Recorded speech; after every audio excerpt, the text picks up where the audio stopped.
तो आज की हम इस वीडियो में कल हमने पास्ट सिंपल सीखा था। आज हम पास्ट नेगेटिव और पास्ट इंट्रोगेटिव को सीखेंगे।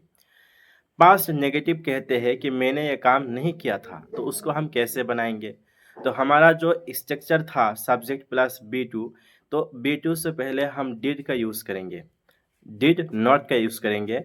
तो हमारा हो जाएगा he did not, I did not. तो इसमें कोई चेंज नहीं, सबके लिए सब सब्जेक्ट के लिए डिड का यूज़ होगा।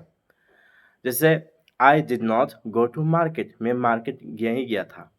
मैं खाना नहीं खाया था, I did not take food, मैं खाना नहीं खाया था। मैं बाज़ार नहीं गया था, I did not go to market, मैं बाज़ार नहीं गया था।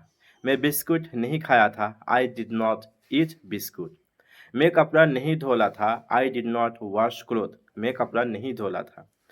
मैं अपने रूम को नहीं झाड़ू दिया था, I did not clean my room. मैं तुमको गाली नहीं दिया था, I did not abuse you. मैं नया कपड़ा नहीं पहना था, I did not wear a new cloth. मैं घर नहीं खरीदा था, I did not buy a house. मैंने किताब नहीं खरीदा था, I did not buy books. मैं नोटबुक नहीं खरीदा था, I did not buy notebook.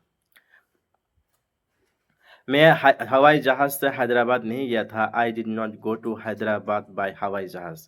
मैं ट्रेन से दिल्ली नहीं गया था, I did not go to Delhi by train. मैं बाइक से धुबरी नहीं गया था, I did not go to Dhubri by bike. मैं साइकिल से धुबरी नहीं गया था, I did not go to Dhubri by bicycle. तो हमारा कहने का मतलब ये है कि इस तरह हमारा जो अगर कहना हो कि मैंने ये काम नहीं किया था, आई डिड नॉट, उसके बाद वो काम। अगर हम इसी तरह इस चीज़ को कहना चाहें कि भैया हमको तो फिर जहाँ हमने सीखा था, कहा था कि मैंने ये काम किया और मैंने ये काम नहीं किया। अगर ये कहना हो कि क्या तुमने ये काम किया, मतलब क्वेश्चन करोगे, तो क्वेश्चन करने का जो मेथड है वो ये होगा कि सबसे पहले आप डिड का यूज़ करेंगे, उसके बाद सब्जेक्ट, उसके बाद B one. Did you help me, क्या तुमने मुझको हेल्प किया था। Did you buy a car, तुमने कार खरीदा था।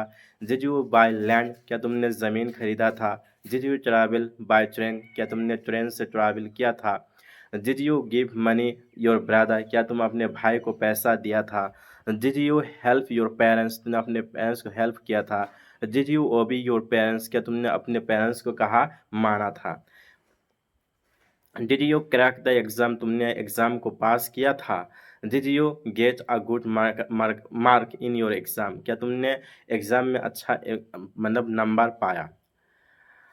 Did you buy a new car, क्या तुमने एक न्यू कार खरीदा। Did you buy a flat in a city, क्या तुमने ज़मीन खरीदा। डिड यू बाय लैंड, तुमने मतलब ज़मीन खरीदा। Did you by land.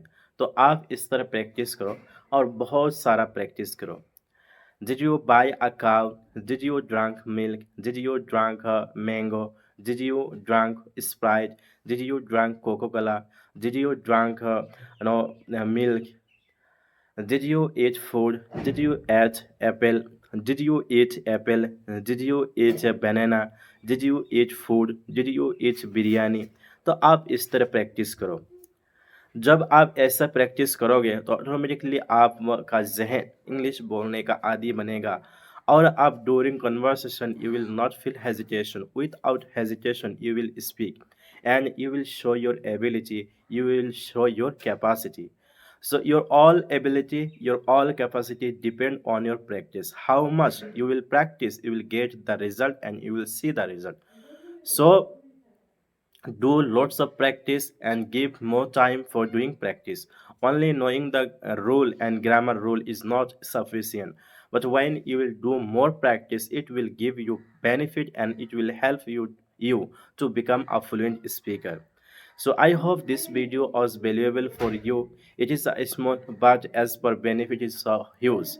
So do practice and make lots of sentences, and by this process you can become a fluent speaker. So for today this is enough, and tomorrow we'll come with a new session with a new topic. Thank you for watching our video.